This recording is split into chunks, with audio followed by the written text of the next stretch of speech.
আসসালামু আলাইকুম এভরিওয়ান। আজকে আপনাদের সাথে শেয়ার করব কক্সবাজারের ঐতিহ্যবাহী লইট্টা মাছ বোনার রেসিপি। খুবই সহজভাবে আজকের এই রেসিপিটি আপনাদের সাথে শেয়ার করার চেষ্টা করেছি। আশা করছি আমার আজকের এই রেসিপিটি আপনাদের কাছে খুবই ভালো লাগবে।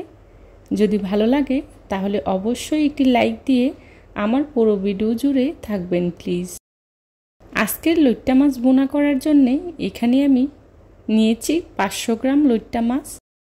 আর মাছগুলোকে খুব ভালো করে কেটে ধুয়ে পরিষ্কার করে নিয়েছি। মাছগুলোকে আমি ছোট ছোট পিস করে কেটে নিয়েছি। আপনারা আপনাদের প্রয়োজন মতো কেটে নিতে পারেন।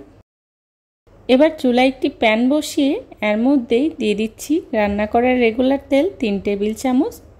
তেলটা হালকা গরম হয়ে আসলেই দিয়ে দিচ্ছি পেঁয়াজ কুচি 1 কাপ। এখন পেঁয়াজটাকে আমি হালকা ভেজে নেব। আমার পেঁয়াজটা ভাজা হয়ে গিয়েছে। এখন এর মধ্যেই দিয়ে দিচ্ছি 1 চা চামচ আদা বাটা, 1 চা চামচ রসুন বাটা। এখন আদা রসুনটাকে আমি খুব ভালো করে ভেজে নেব যাতে করে এর কাঁচা গন্ধটা চলে যায়। আদা রসুনটা ভাজা হয়ে গেলেই দিয়ে দিচ্ছি আগে থেকে কেটে রাখা টমেটো 2টি। এখানে আমি বড় সাইজের 2টি টমেটো ব্যবহার করেছি। এবার তেলের সাথে টমেটোটাকেও কিছুক্ষণ ভেজে নেব। ভাজা হয়ে গেলেই দিয়ে দিচ্ছি 1 চা চামচ লাল মরিচের গুঁড়া, 1/2 চা চামচ হলুদের গুঁড়া, 1 চা চামচ ধনিয়া গুঁড়া, 1/2 চা চামচ জিরা গুঁড়া আর দিয়ে দিচ্ছি লবণ 1 চা চামচ। এখন সবগুলো মশলা নেড়ে খুব ভালো করে মিশিয়ে নেব। মেশানো হয়ে গেলে ঢাকনা দিয়ে ঢেকে মশলাটাকে আমি খুব ভালো করে কষিয়ে নেব। মশলাটাকে আমি 4 থেকে 5 মিনিটের মতো সময় নিয়ে খুব ভালো করে কষিয়ে নিয়েছি। এখন এর মধ্যেই দিয়ে দিচ্ছি আগে থেকে কেটে রাখা লইট্টা মাছগুলো। লইট্টা মাছগুলো দিয়ে মশলার সাথে খুব ভালো করে মিশিয়ে নেব। আর মেশানো হয়ে গেলে ঢাকনা দিয়ে ঢেকে বেশ কিছুক্ষণ সময় নিয়ে কষিয়ে নেব যাতে করে মাছের ভেতরে মশলাটা প্রবেশ করতে পারে। আমি বেশ কিছুক্ষণ সময় নিয়ে মাছগুলোকে খুব ভালো করে কষিয়ে নিয়েছি। এই মাছগুলো যেহেতু ফ্রোজেন তাই এতে এক্সট্রা কোনো পানি ব্যবহার করতে হয়নি। মাছ থেকে যে পরিমাণে পানি উঠেছে সেটা দিয়েই আমি মাছটাকে ভুনা করে নিয়েছি। আপনারা হয়তো বা খেয়াল করেছেন আমি কিন্তু এখানে এক্সট্রা কোনো পানি ব্যবহার করিনি।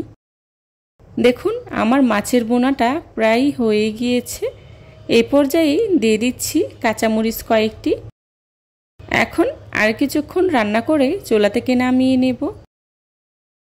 এখন এর মধ্যেই দিয়ে দিচ্ছি ধনিয়া পাতা কুচি। ধনিয়া পাতা কুচি দিয়ে 1 মিনিটের মতো রান্না করে চুলা থেকে নামিয়ে নেব। আপনারা যারা লইট্টা মাছ খেতে একদমই পছন্দ করেন না আমার রেসিপিটা বাসায় একবার হলেও ট্রাই করে দেখবেন। খেতে ভীষণ মজার হয়। আমার রান্নাটা অলমোস্ট ডান। এবার চুলা থেকে নামিয়ে একটি সার্ভিং ডিশে সার্ভ করে নেব। চেষ্টা করেছি খুবই সহজভাবে আজকের এই রেসিপিটি আপনাদের সাথে শেয়ার করার জন্যে। আশা করছি আমার আজকের এই রেসিপিটি আপনাদের কাছে খুবই ভালো লাগবে।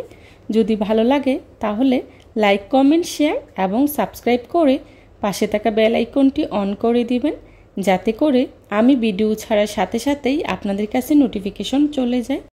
আপনাদের একটি লাইক এবং একটি কমেন্টস আমাকে নতুন নতুন কন্টেন্ট তৈরি করতে অনেক উৎসাহিত করে। যারা এতক্ষণ ধৈর্য সহকারে আমার ভিডিওটি দেখেছেন তাদেরকে জানাই অসংখ্য ধন্যবাদ। এই ধরনের সব ঘরোয়া এবং মজার মজার রেসিপি পেতে আমার চ্যানেলটি ভিজিট করে আসবেন প্লিজ। আমি একটি সার্ভিং ডিশে সার্ভ করে নিয়েছি। আমার পরবর্তী রেসিপি দেখার আমন্ত্রণ জানিয়ে আজকের মতো এখানেই বিদায় নিচ্ছি। সবাই ভালো থাকবেন, সুস্থ থাকবেন। আল্লাহ হাফিজ। আসসালামু আলাইকুম।